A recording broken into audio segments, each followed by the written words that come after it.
What if the worst day in history was not actually the worst day? What if the day that looked like the end was the day that made every other ending impossible? What if the silence after the cross was not the silence of defeat, but the silence before something that had never happened before and has never happened since? 3 days. That is all it took. 3 days between the death of the only person who had ever lived without sin and the moment that split history in two, more completely than any event before or after it. This is not a story about a great teacher who inspired his followers so deeply that they kept his memory alive. This is not a story about a metaphor for hope or a symbol of renewal. This is a story about a body that was dead, and a tomb that was sealed, and a stone that was rolled away. And if it is true, it changes everything. Not some things, everything. To understand what the resurrection means, you have to understand what came before it. Jesus of Nazareth had spent 3 years doing things that had no natural explanation. He had healed people that medicine could not heal. He had fed thousands with food that should not have been enough. He had calmed a storm with words. He had raised a man named Lazarus from the dead after 4 days in the tomb, in front of witnesses, in broad daylight, with no possibility of mistake. He had made claims that left no room for comfortable middle ground. Before Abraham was, I am. I and the Father are one. I am the way and the truth and the life. No one comes to the Father except through me. These were not the claims of a moral teacher offering good advice. They were the claims of someone who believed he was God in human form. And the religious leaders of Jerusalem understood exactly what he was claiming. It was why they wanted him dead. He had entered Jerusalem on a donkey to the sound of crowds waving palm branches and shouting Hosanna. He had cleansed the temple. He had taught in the courts every day while the chief priests and the teachers of the law looked for a way to kill him. And then Judas, one of his 12 closest followers, went to them and offered to hand Jesus over for 30 pieces of silver.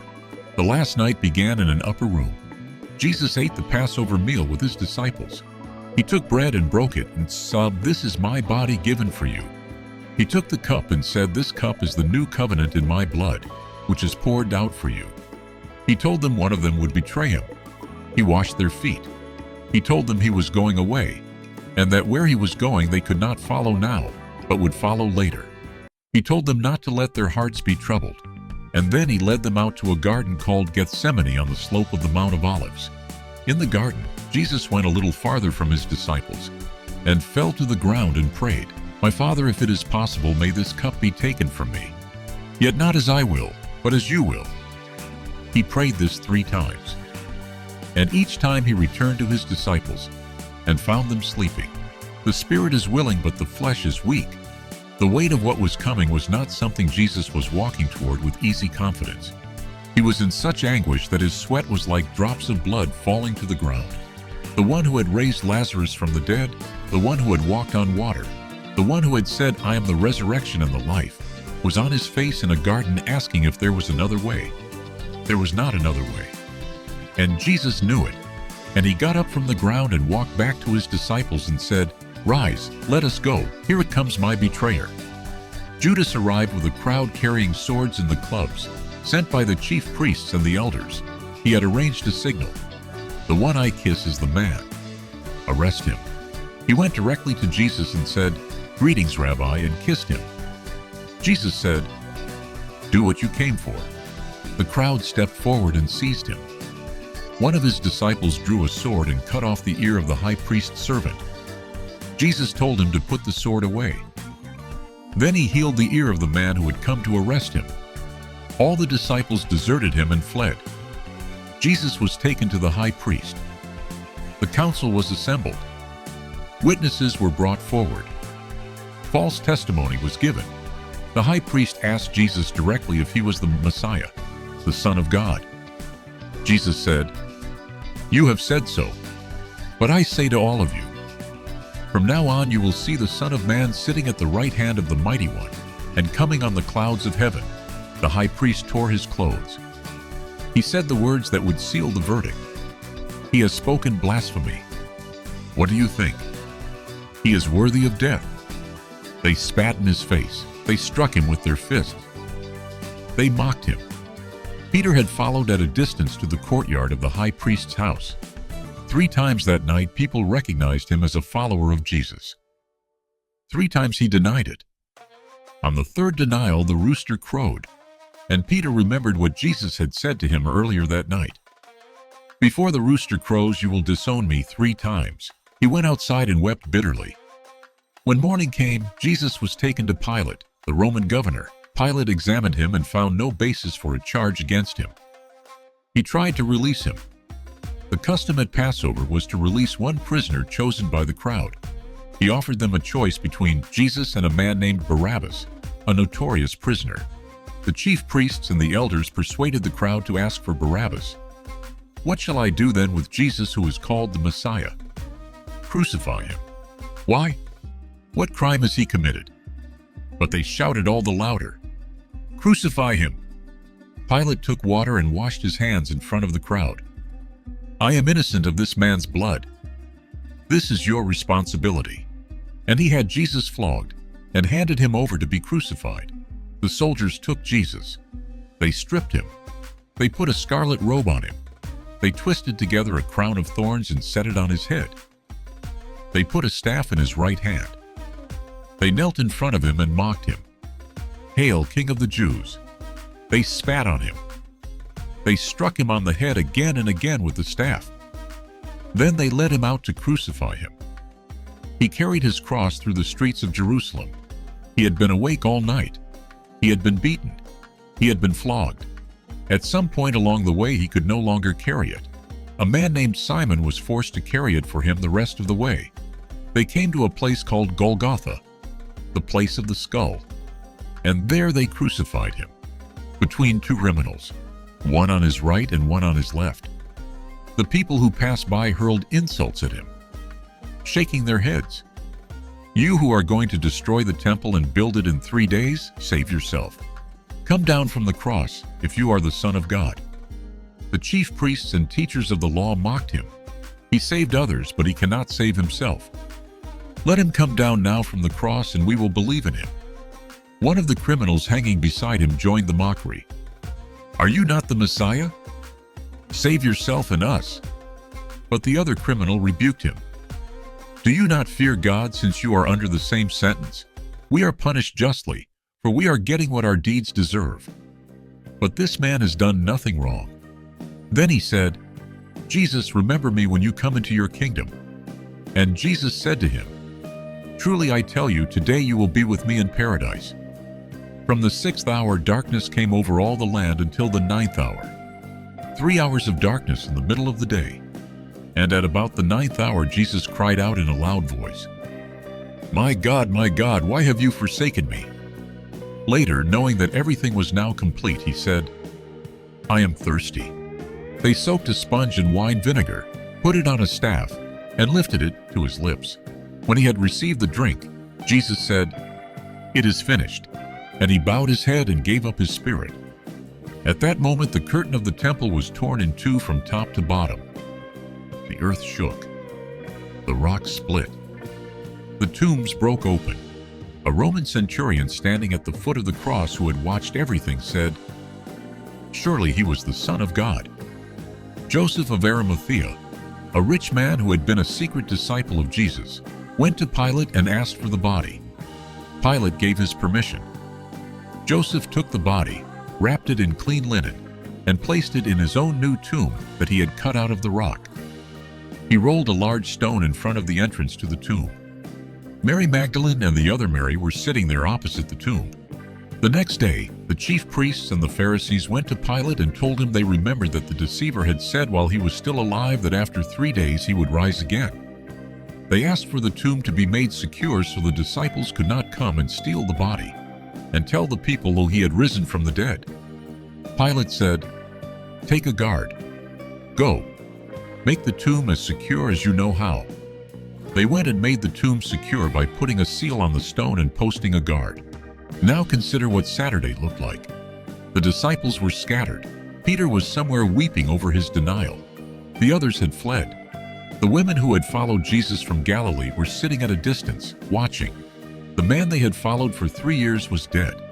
The one who had said, "I am the resurrection and the life," was in a sealed tomb with a Roman guard posted outside. Everything they had believed, everything they had left their homes and their livelihoods for, everything they had staked their futures on, was behind a stone. Saturday is the day the Bible says almost nothing about. It is the day of silence. The day when the story seemed to have ended in the worst possible way. The day when the disciples did not yet know that the silence was not the silence of ending, but the silence of something being prepared. There are Saturdays in every life. Days between the death of what you believed and the arrival of what you could not yet see. Days when the tomb is sealed and the guard is posted and the stone looks immovable. The disciples did not know what Sunday was going to look like. They could not see past the stone. Neither can we most of the time.